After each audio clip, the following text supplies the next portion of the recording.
cannot continue to send our children to Caesar for their education and be surprised when they come home as Romans. Quote by Vody T. Bauckham, Jr. Welcome, fruitful listeners, to our home, to a place of encouragement where, through God's Word, we hope to inspire other Christians to grow in fruitfulness as image bearers of Christ in a way that is not just uplifting, but also life-altering. We do all of this out of love from our fruitful family to yours. Let's talk about it.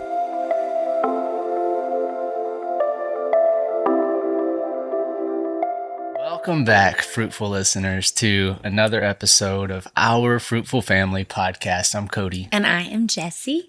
And today we are going to be discussing homeschooling. Something we thought we would never do. We talked a little bit about it in the last episode. Today's episode, we wanted to dive into it a little bit deeper on the reasons that we choose to homeschool, not necessarily saying that if you don't homeschool, you're completely wrong or you have to homeschool to be a Christian or something like that. But the reasons we choose to homeschool. Yes. We want to discuss why it is that we're against public schooling and why we choose to homeschool, whether there are other good alternatives to homeschooling. And in the members only from the Vine episode, we will be discussing specific curriculums that we use as a guide, not necessarily as the only way we teach our kids, but as a guide to how we teach our children, and not only their general education, but more importantly, about our Heavenly Father. Yes, and before you click out, if you're like, homeschool is not something we can do, homeschool is something I would never consider, I want you to know that we thought prior to even probably when we had our first child that we would never homeschool, and yes, we're just giving you our reasons of why we Growing do now. Up, we actually we're against it completely. Before we were holy, right? No, we're not. Before we started really growing closer to God, we used to kind of make fun of homeschool children. Well, it wasn't in like a mean bully kind of way. But it was as both growing up in public school, we thought that, you know, the stereotype that you hear, the awkward homeschool kids, they don't have social skills. One of our best friends is actually homeschooled. Right. And she does not meet the stereotype. To be completely honest, she is probably the one that made us start realizing, well, I guess homeschool kids can be kind of normal. But what is our definition of normal? Right. I think that was the biggest problem was that that there's nothing wrong with if my interpretation of a homeschool kid is that they were awkward. Well, they were probably just more of an adult than I was. What were we calling awkward? Because this 12-year-old boy walked up to me and said, "Hello, sir. My name is John." Yeah. Like, we think they're weird and awkward because they're polite. You know, that just goes to show you the level of immaturity that we had growing up, and so the arrogance that we had as being in public school, thinking that we were just better for whatever reason. Our opinions have changed a lot, especially since having our children. So first off, I want to speak to our listeners who may be public school teachers. I'm sure we have some. This topic isn't meant in any way to discredit your teaching abilities. That is not what we're getting at. It's not to discredit your abilities or your faith. We're not saying because you teach in a public school that you are a faithless heathen or something. Or your motives. I truly believe that there are many Christian teachers out there that really want to make a difference in public school system. We aren't against all teachers. What we're against is the system and the agenda that the government is requiring you to teach. You may not even agree with it yourself for the most part. And in many cases, you're doing it against your will. And we understand that. In a sense, we see a lot of Christian teachers that are in the government system teaching our children like they're like a shepherd trying to lead your flock, which is your children, to good pastures while being stalked by wolves, you know? So you are You're trying to do the right thing, but you're in a system that is setting you up to go completely antithetical to your Christian beliefs. Mm-hmm. Secondly, another disclaimer, we want to say homeschooling is not for everyone, but government education is, in my opinion, for no one. What if both parents, though living within their means, are forced to send their children off to school?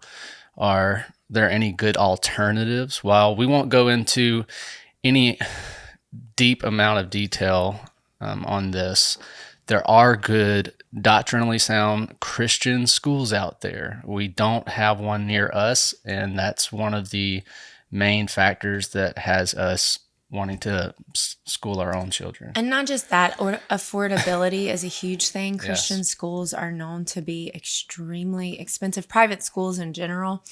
So I could see that holding you back. And if you're both working, then it may be a very difficult decision. Like, what are we going to do? And so I would ask that you would just be in prayer over that decision. Can one of you leave your job to homeschool? You have to understand that they are your primary responsibility, your children. And as hard as that may be to hear, you can make life adjustments to make sure that their education comes first. The point is here to consider this and to consider what and we're going to go into some detail on this in just a minute, but to consider what it is that you're sending your children off to every day and if there's a better option. Yes, and we're definitely coming to you with humility. We ask that you listen with an open heart, because we know that this is something that will really impact your family. And so, like I said, it should be something prayed about for sure. Correct. Hello again, Fruitful Listeners. As you know, we love to discuss topics that are generally not preached from the pulpit in our seeker-sensitive church culture. Together, we will be conversing on topics such as God, marriage, family, and sex, just to name a few, and how we can be fruitful in all of these areas just as God intends. If you enjoy our content, please consider partnering with us and supporting this ministry by becoming a monthly patron. Simply follow the link in the show description and check out the different tiers and benefits that we offer supporters on our Patreon page. Thank you guys so much for listening. God bless you. All right, back to the show.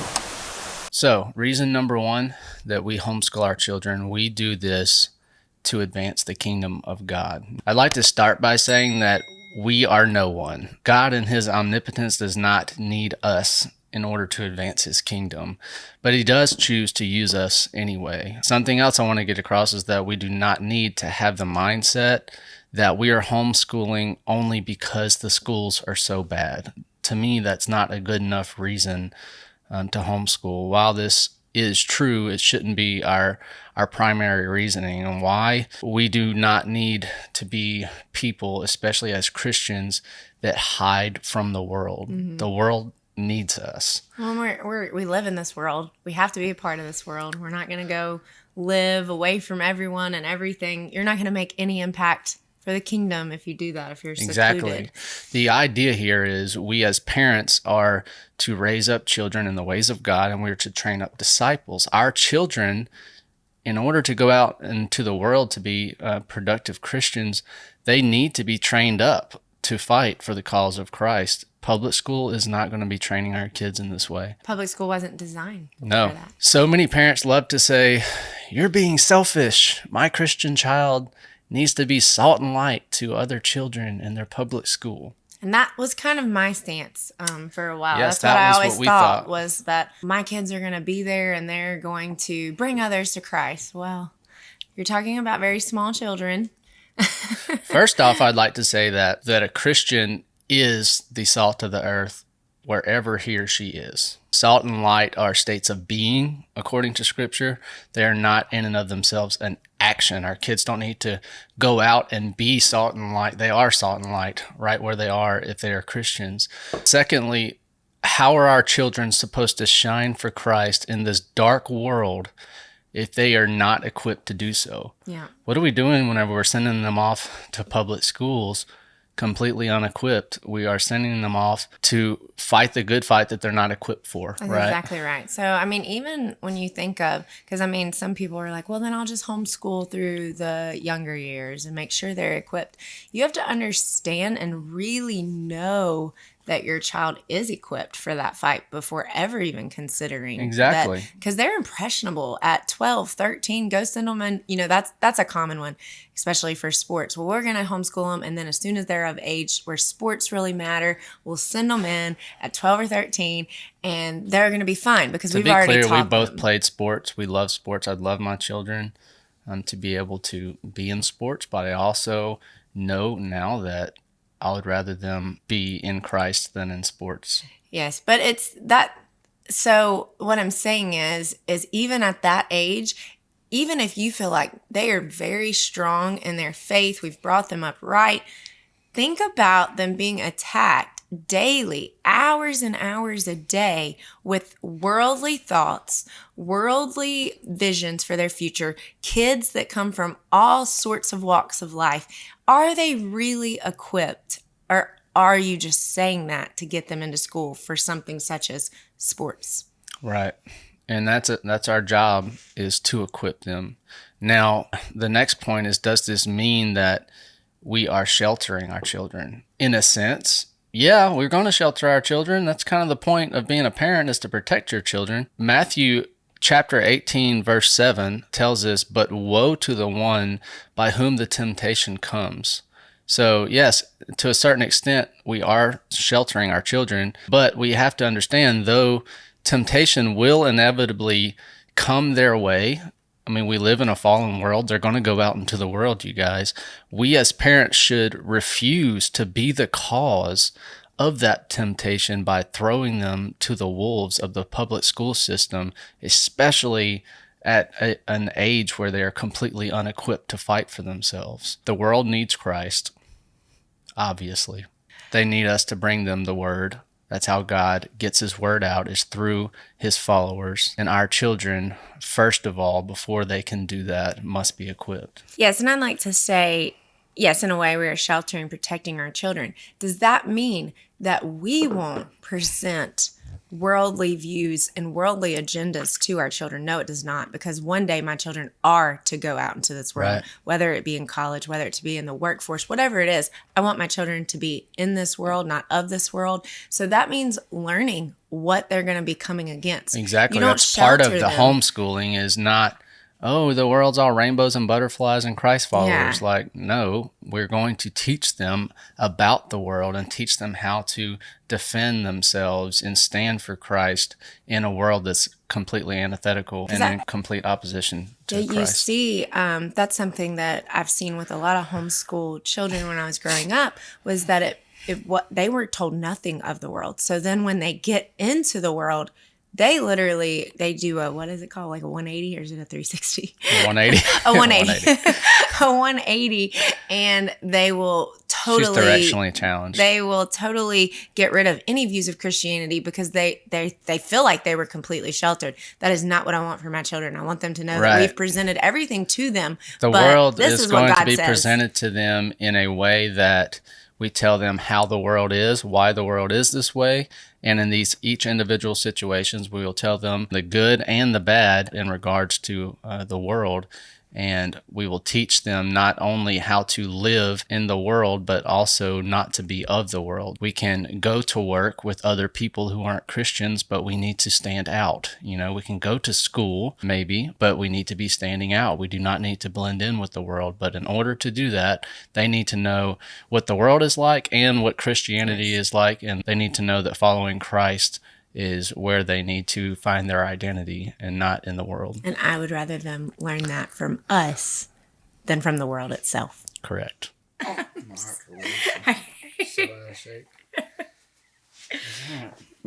Well, if you guys hear any slurping noises, the baby is now eating. Here you go. Is that good? Yeah. Number 2. Sorry, guys. We had to readjust and get the baby. He woke up from his nap, and now he's eating. Yes. Number 2, the government-ran school pushes unbiblical agendas, as if that's not obvious. Things like LGBTQ, evolution, critical race theory, you name it. A child's mind is so malleable and impressionable, you guys. 1 Timothy 6:20 through 21 tells us that we are to avoid the irreverent babble and contradictions of what is falsely called knowledge, in quotes, for by professing it, some have swerved from the faith. Grace be with you. That is what our school is pushing onto our children. They claim that some of these agendas that they're trying to push is truth. They claim that it's knowledge that we should all know. And our children will see someone in the place of authority, especially children who are raised in a Christian home or raised to respect authority. And it's very easy to take a child like that, one that has perfectly good intentions, and warp their mind to believe things that you say just because you're in a place of authority. And confuse them. Exactly. And if our children are not yet grounded in their faith because they have been just pushed off to public schools every day and aren't being properly trained, then it's very easy to have them drift from the faith and start believing lies of this world. When you can just see it. I mean, we've never had this, I consider it like an epidemic of gender confusion and gender identity crisis. And it's because the messages the world is throwing out to these young people are almost like, hey, it's normal. It's almost the cool thing now to not know what God created you to be. Like, so that's a huge thing for me. I don't want my little boys confused when they're 5 and 6 years old being asked what they want to be. Exactly. And it not be like an occupation.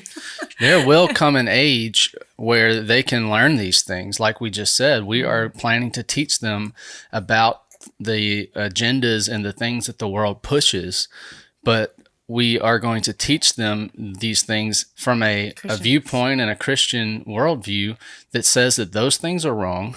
Christ is the standard and the righteous truth. But the schools are teaching these things to them at a young age where their minds are malleable as unwavering truth. And like I said, Christian kids that are raised to respect authority will see that as truth because it's coming from a place of authority. And to be clear, we all have a worldview. So the school, it's just that their worldview is anti-Christian, and we are presenting it into a Christian worldview, and that's what we hope that our children get from us is a Christian worldview. Exactly. That leads to this next point. As Christians, we believe, as it says in Psalms 14:1, that the fool says in his heart that there is no God. The fool says in his heart that there is no God. So someone who says in his heart there is no God is a foolish person. So whenever the public school system is anti-God by design, this means that by design, our children are being taught by a foolish system. We want our children to grow up and to not be foolish. So we don't want them to be raised unchecked in a foolish system. And a foolish curriculum. And I'm just going to be honest, I have a chemistry degree, so I went to college and was around the sciences, and it was very anti-God. Thankfully, I did have a Christian worldview, but if I would have been younger, say evolution was, more presented to me at the age of 11 or 12 years old, like it is now a lot in schools, then it may have made me question quite a bit of what I believed. And not saying that I won't teach those theories to my children. They will know all about them. They would have to, so they're not completely blindsided by them. If you don't, the way you can go wrong is not teaching your children these things. And then whenever they are exposed to the world, they'll be like, wait a second, what? Oh, I've never heard that. No one's ever told me that. Have my parents been lying to me all this time? You've got to bring these relevant topics of the day up during homeschooling and teach your kid these things, but teach them how to view them from a Christian worldview, because if they find these things out in the schools by themselves or in a workplace by themselves, from people who are making them seem like they're crazy because they're Christians and that's the only thing that they've ever heard of. They're going to think that you've lied to them. Yeah, they're not going to trust you anymore. Exactly. And then they're not going to value anything you've ever told them. Exactly. They're going to think everything you're saying, because the world tells them this, is you brainwashing them. Yes. Number 3, we want to build intimate relationships with them. So clearly, the more time we spend with them, the closer we will be. How much more willing will they be to come to you for advice if they not only see you as their parent, but as their spiritual leader and as their teacher? Now, we want to build an intimate relationship with them, not as their best friend, but as their leader model, as their parent and as their spiritual leader. We can't do that. We can't build this relationship with them if we're never around them. Right? That's right. I mean, when you just think about the hours a day has with the school system, and then the hours he has available or she has available to their parents during the day, those hours are impressionable. And you're not in control when they're at the public school, what they're being told. And so, I mean, I heard a statistic that it said that face-to-face contact that kids are getting now with their parents is about 30 minutes a day. 30 minutes a day of face-to-face contact with the people that God has equipped for those children. And not just seeing your parents. Clearly you see them, but this is like one-on-one conversation. Yes. And that actually leads me into the second part, merely because of the hours statistic. Our kids, number 4, get lots of hands-on teaching being homeschooled. So firstly, we want our children to have time to be children, right? Yeah. So a lot of children, this was not something I wrote down, but a lot of children, especially boys, get diagnosed with things like ADHD because they are, as my next point is, they spend over 1,000 hours a year sitting in a chair in a classroom. You guys, that's not how children were created to be raised. They'll be misdiagnosed with something like ADHD when really they just need to go burn off some energy. Yes. And all they're doing is sitting in a classroom. And we're like, the teachers will be contacting you saying your kid's acting absolutely crazy. And it's like, well, have you let them go outside all morning? I mean, it's lunchtime, right? Children, if you homeschool your kids, you know that you're not going to be able to hold their attention for hours and hours and hours without. No, I mean, even stats that I've looked up is like a toddler's attention span, like at 4 and 5, is literally 10 or 15 minutes. So they need those breaks of, oh, we're going to have a story. Let's get up and get a snack. Let's go do something.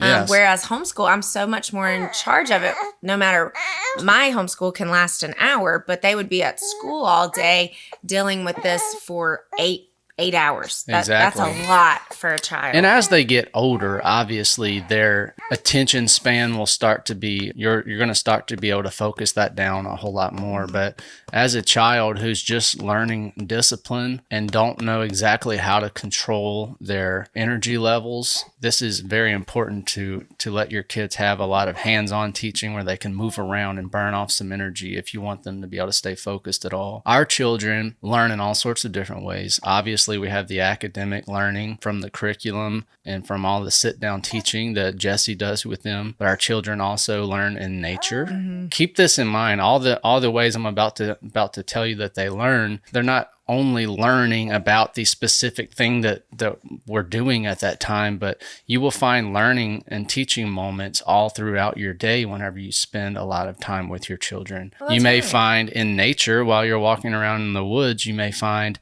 not only a way to say, hey, that is a sycamore tree, but you might be able to also relate to them how majestical it is and how wonderful our Creator is that could have created that tree. You know, you can go into some theological discussions with them depending on their level and of learning. You can start this stuff so young. I mean, my son Asher, when he was 2, would literally go out every time we would go outside and the sun was setting or the sun was rising. He would say things like, "Look at that beautiful sunset. Still does. Thank you, God."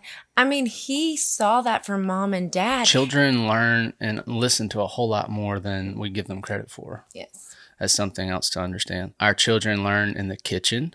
Yeah. Our children get to learn in the garden. Our children, and this, you don't have to have a lot of land for all this stuff, you guys. These are just kind of some brief examples from the way that we get to raise our children. They learn in the wood shop, so they learn how to use tools. They learn how to work with their hands. They learn in the grocery store. They learn about how much things cost. They learn about the things that we need to supply our family. So yeah, hands-on teaching is huge, and they do not get a whole lot of it other than certain labs and things in school. Yes, and so school has been designed to have children become a part of like a corporate workplace type of environment. Right. But what we believe from a Bible perspective, especially for like our daughters, shouldn't they see a mom and how she handles her household? Shouldn't our daughters be a part of that type of atmosphere? Shouldn't our sons learn how to be a man from their dad, following his footsteps and not being taught this feminine version of men? And to be clear, they will learn these things with the brief amount of time that you get to spend with them if you have to send them off for whatever reason. But they won't learn near as much as whenever they get to see it all day long. And that's the key. The more you're around something, the more innate it becomes. Yes, it's just the same as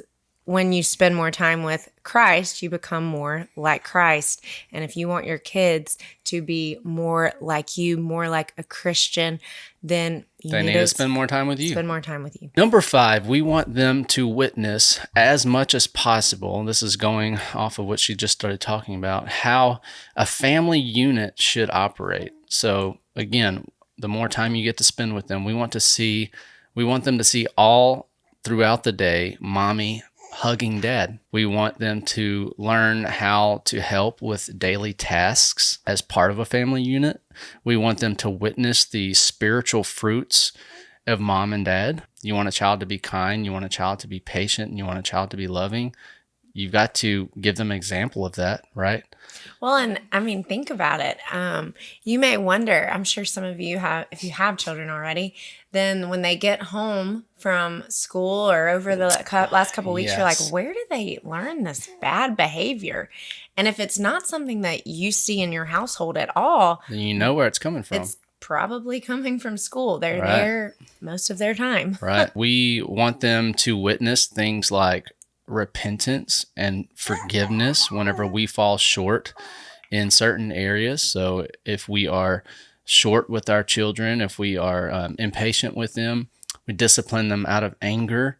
Whenever we are convicted of that, we don't just need to be like, Lord, forgive me. We need to go to our children and say, children, forgive me. And this is just another example of how they learn to be more Christ-like by seeing you and witnessing it being lived out in front of them. And the biggest thing is like he said a moment ago, was that they can learn these things even going to school. Right. But the amount of time that is spent learning these things, if it's increased, it's way more likely to take effect. Right, exactly. We don't want them to always see mom and dad rushing out of the door for work and then rushing them off to school and then rushing them to bedtime in the evenings. Yes, that's huge for me. So if you want to have a child that is patient and loving and wants to spend time with you, how does it look to him if all the time that you spend with him is, let's get up and go. We got to go now. Got to get ready for school. Here's your granola bar because mommy never has time to cook breakfast. Here's the fast dinner, the McDonald's. We got a sports game to go to. We got yada, yada, yada, yada. And all your time with them is rushed. Do you think that child has learned patience? No, Jessie was just talking about this. She was like, I have to watch myself sometimes because I'm trying to teach Asher to be patient, right? But I notice sometimes I find myself, everything we do is whenever it's time to go, we're rushing. We're like, come on, kids, let's go. It's time to go. I said we got to go. We're going to the grocery store. Come on, let's go. And then she'll start to see Asher. All right, Mom, you said we're going outside. Let's go. What are you doing? And Mom's like, I'm trying to get your drinks. Come on, Mom, fix that drink. Let's go. Yeah. And it makes you realize real quickly, even whenever you're trying to do things right, Oh, my kid just fixed something in me. I just learned something from my kid. Patience with that, right? Because there's situations, there's times where we need to be in a hurry. We need I mean, we're not preaching slothfulness or anything, but no, I mean, do we always need to be in a hurry, or is that just in our head? And I don't want my kids to always feel that way. It's not nice to always feel like you don't have time. So to sum this one up, the more that our children are exposed to a godly vision of the family, and the less that they're exposed to the confused worldly vision, the greater the odds of them conforming and walking in the will of God. Ultimately, that is up to God. But we have to do our part as parents we have to be diligent in raising our children up in the ways of God. And homeschooling is a great way to do that. Number 6, as part of their curriculum, we want them to actually be taught about God from His Word. Yes. With a faith-based curriculum, they learn not only about general studies like kids are learning in public schools, but they learn about it from a Christian worldview that they would never be exposed to in public schools. And we're going to actually be discussing this a little bit further in today's From the Vine episode, where we talk to you guys a little bit about the curriculum that we are using. And we plan on doing a YouTube video about that as well. So something I would like to say in regards to that is we were both, like we said, public school. We graduated from public school. And what you got to understand is if every day you're not teaching the Bible and you go to church to have someone else teach your child the Bible, well, what is that? 2 hours a week, 3 hours, 4 hours a week, possibly if you spend a lot of time at church. That's all they're exposed to, biblical standards, Bible. Whereas in homeschool and a faith-based curriculum, you're getting that every day. It's not just at church. And then all of the other ways that we were just talking about. Yes, and public school, it's none. It's literally none. Your child is not being taught the Bible at school. The only thing they're getting in public schools would be something like a Christian teacher who feels called to be a light to children in a public school. And that's the luck of the draw. And even in that, they aren't teaching them the word. They are just teaching them by their actions, which hopefully would draw children to wonder what's different about that teacher, and maybe she can have time to share the gospel with them or disciple them or something. But in general, you can't learn these things in public school anymore. It's literally outlawed. So if you put a high standard on the Bible and it's only being taught to your child very minimally, Sunday morning at church, an hour a week, are they really going to have the Bible in high regard? Not only are they learning very little, but you're showing them that it's not very important to learn the it's Bible. More important to learn science, math, and for us in our faith-based curriculum, the Bible is the most important. Exactly. They can learn that other stuff anytime. Exactly. All right. Number 7, this goes without saying, but in homeschooling, you get to remedy this a little bit better. Every child learns a little bit differently. Homeschooling allows us to tailor lessons to each child as necessary. So this honestly cannot realistically be done in a classroom. Kin to this thought is the idea that by us homeschooling and spending so much time with our children as they get older, we are the ones that see the areas that they excel in. So we put forth our homeschooling time to aid in developing their particular skills that we see that they may be excelling in, that we may have noticed because we do spend so much time with them during homeschooling. Yes, it's just not possible for a teacher that has 30 kids in a classroom, 20 kids in a classroom, even 10 kids in a classroom to really dial in and focus. Yeah, just think about if you grew up in homes or you grew up in public schools, think about the children, and this is generally speaking, okay? Obviously, there are exceptions to this, but generally speaking, the children whose skill sets get noticed are children, whatever their skill set may be, they are also a lot of times outgoing, or they have a personality that is not shy, and this would allow them through their outgoing nature to reveal these skill sets to teachers, and teachers notice them. Whereas what if your child, again, with a classroom of 30 people, what if your child's the shy kid that just does what he's supposed to do or what she's supposed to do according to what the teacher asked them, because they're raised to respect authority, and they don't really, because of their shyness, they don't really show what talents they may have because they're too nervous about it. Whereas around their parents, even shy kids, usually around their family, are willing to let their talents be known. So and just an example that I have is that my son, we are a year ahead in our curriculum, and he is 4.5, and we've been doing kindergarten this year. And one thing is if I have found that any task that is immediately challenging for him, such as handwriting, he like tightens up and doesn't want to try. But in a classroom, what that would look like is I'm out of control. I can't focus. But instead, he's literally trying to draw his attention elsewhere because he's embarrassed that he can't do it well. Exactly. And he doesn't want to take the time. So I've been able to enforce, hey, we're not always good at everything we put our mind to. I told him, I was like, I've not always been good at baking, but if I was just to give up, then we wouldn't have fresh bread. And look, I've gotten good at it. It takes time. Whereas teachers that have 30 plus kids in a classroom setting, she or he's going to do their due diligence to teach these children the way they were taught to teach them. But ultimately, if the kid is lacking in a certain area, the teachers will find out during a test, And whereas Jesse's able to learn these things as she's teaching them, she's like, oh, he's clearly not getting this right now. I need to try something different. So, whereas a teacher, and it's nothing against teachers, they just can't on an individual basis teach that many children and still stick to the schedule that the public school system has given them. Number 8, as a business owner, homeschooling for us is very ideal.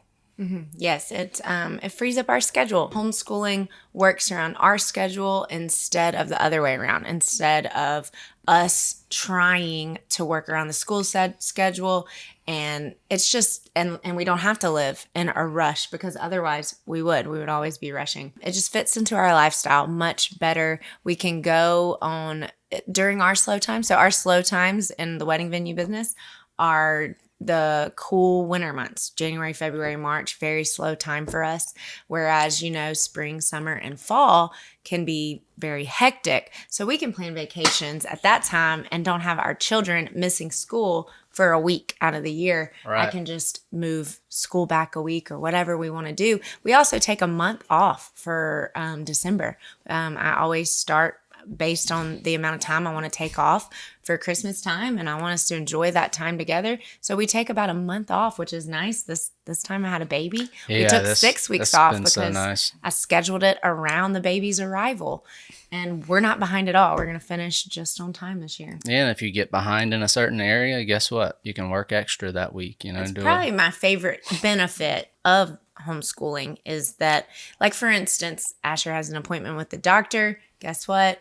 We don't have to worry, I'll make up the schoolwork tomorrow. He's not getting behind at anything. Number 9, we get to more closely monitor our children's nutrition. This is one that goes very much unnoticed in a world that we're more concerned about them just eating and not necessarily what they're eating. Yeah, so we're able to make sure that they're getting fed all day long. One big thing with that to me is, my mom packed my lunch. So yeah, you can pack your child's lunch even if they go to public school, but you're usually in a rush during that lunch period, and children don't always get hungry at that time every day. I mean, some people go to lunch at 10:30 in public school or they're starving because they didn't have breakfast and they were rushed. So we're in complete control of that. We actually can see, oh, my child ate, or he hasn't ate, and now I can see why he's not focusing. Whereas a teacher might be like, oh, you're not going to get to go to recess and burn off that energy because you can't pay attention,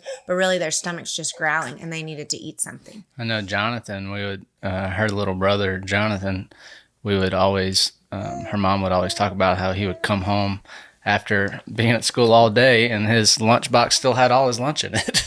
He wanted to talk with his friends, at lunch. And so being in control of that is huge. Your emotional state, your insulin check, all that needs to be in a good state for you to actually learn. That was just another small point that is important.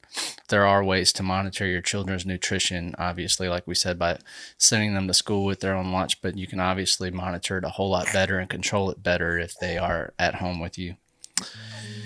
Well, guys and gals, like I always say, this is not an all-inclusive list of things, but these are some things that I hope help you understand why it is that we homeschool our children, and maybe give you some things to think about from a Christian worldview regarding your children and their education, whether that's homeschooling, public schooling, or private schooling.